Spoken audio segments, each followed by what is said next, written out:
Rapaziada, antes de começar o vídeo, já deixa seu like aí no vídeo, já se inscreva no canal aí pra você não tá perdendo nenhum vídeo novo que eu tá lançando. E é isso, bora pro vídeo que tá muito bom. Esse cara era ateu? Entrou aqui neste vídeo espantado porque no que tange a minha espiritualidade.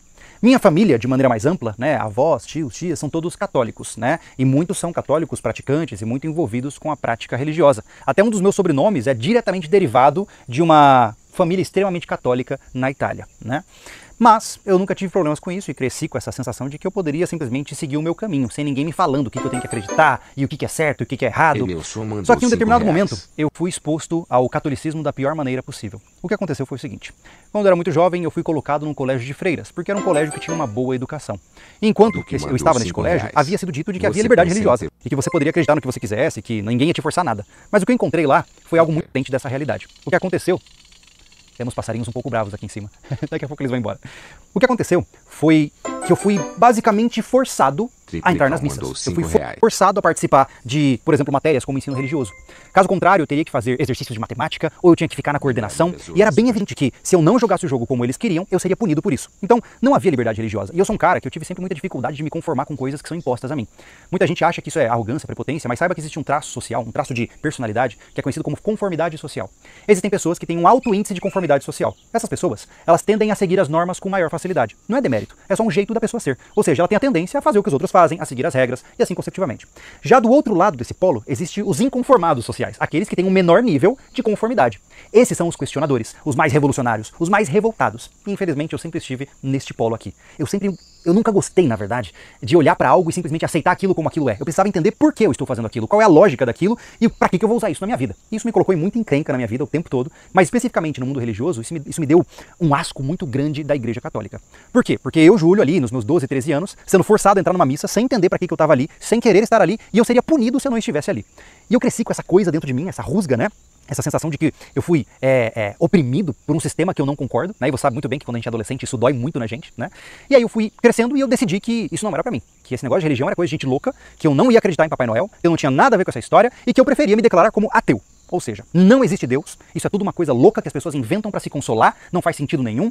Então eu assumi esse rótulo e me tornei um daqueles não só ateus silenciosos, como confrontadores. Eu sentia um certo prazer em ficar questionando, confrontando as pessoas e colocando em saia justa para provar que as crenças dela não fazem sentido. Eu fui assim por muito tempo, né? Até que um dia eu conheci um senhor, que provavelmente já deve mais estar neste plano de existência, que ele era teólogo, e eu nunca vou esquecer da conversa com ele. Era um japonês, assim, bem velhinho, ele ia na loja do meu avô, e aí ele falou assim pra mim, um dia ele veio me perguntar sobre religião, não lembro exatamente qual era o contexto, faz muito tempo, eu devia ter uns 15, 16 anos de idade, alguma coisa assim, sou um pouco ruim com cronologia, tá? E ele me perguntou assim, mas o que você acredita? Eu falei, não acredito em nada, pra mim isso é tudo loucura, eu acredito na ciência, né? Ou seja, no que é observável, repetível, praticável, empírico. E aí ele olhou pra mim e falou assim, olha, mas existe Deus? Eu falei, não, claro que não existe Deus. E ele falou assim, bom, então isso significa que você é Deus. Aí eu fiquei totalmente confuso. E aí ele começou a me explicar. Ele falou assim, olha, Júlio, você não saber se Deus existe é totalmente compreensível, né? Se você olha para o mundo à sua volta, para o universo, para a galáxia, enfim, para tudo que nos cerca, e você fica se questionando, será que existe um Deus? Essa é uma postura válida. Agora, para você dizer que Deus não existe, você precisa conhecer os 4 cantos do universo. Você precisa conhecer tudo que existiu, tudo que existe e tudo que existirá para ter certeza absoluta de que em toda a existência que nos cerca não houve nunca um Deus. Logo, para você fazer essa afirmação, você precisa... Rony, superchat de R$2. Graças a Deus eu tô esquecendo aos poucos porno.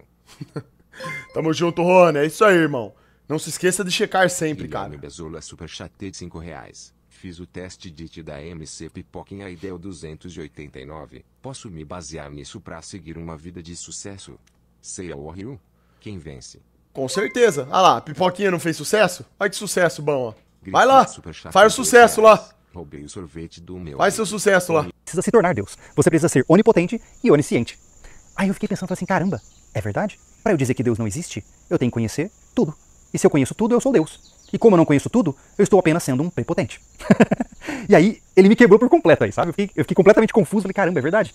A partir desse dia, eu não me declarei mais ateu, né? Eu apenas era um cara que, acho que o termo mais aproximado era agnóstico, né? Eu fui mais agnóstico, né? Ou seja, eu entendia que eu não sabia se Deus existia, mas legal se ele existir, e eu vou tentar viver uma vida boa, porque beleza, a vida boa pra mim, ela não só faz sentido espiritual, como ela faz sentido prático, né? Quando a gente tenta ser uma pessoa boa, a gente colhe coisas boas e a vida se torna menos sofrível. E de quebra, se Deus existir, que massa, eu saio ganhando com ele também.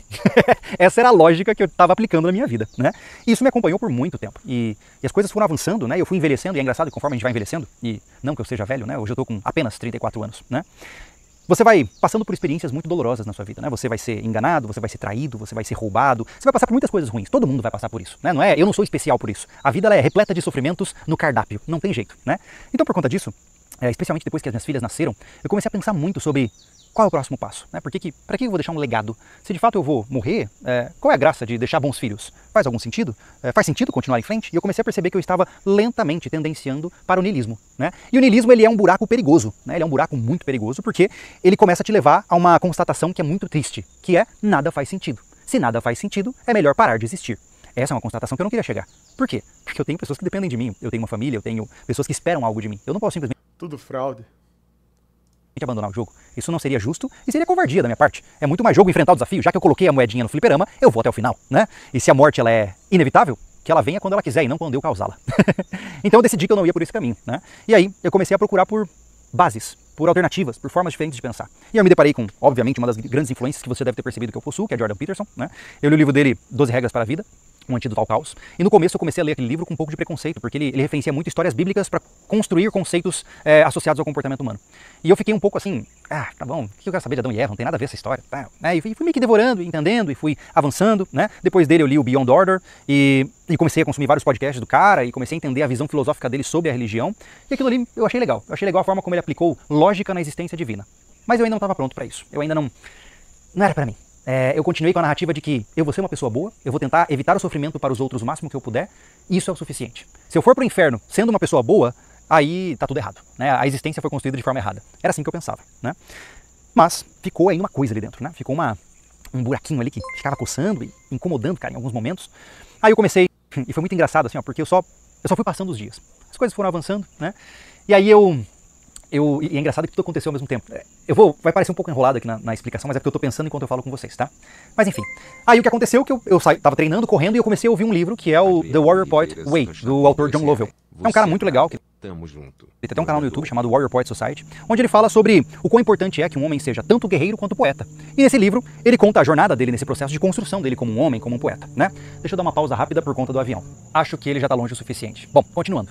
E aí, eu gosto de ouvir isso via audiolivro, né? Eu assino aquele Audible e eu gosto de ouvir livros, né? Muitas vezes é uma forma legal de eu, enquanto treino, eu tô consumindo alguma coisa diferente. Mas qual que é a pira desse vídeo, Xande? Sei lá, mandaram aí pra mim. Eu tava correndo e ele chegou na parte onde ele conta sobre o processo dele de conversão para o cristianismo. E aí foi muito engraçado, porque eu tava ouvindo ele, e aí ele começou a contar, e aquilo me deu uma coisa, e começou a me dar um comichão por dentro, não tava entendendo o que tava acontecendo, cara. E aí eu ouvindo a história dele, eu fiquei completamente desamparado. Eu sentei no chão e comecei a chorar. Tá bom. Não vou aguentar mais. Meu Deus do céu, velho. Que é isso, irmão? Deixe seu like se você gostou do vídeo e assista os próximos vídeos recomendados que está aparecendo na sua tela.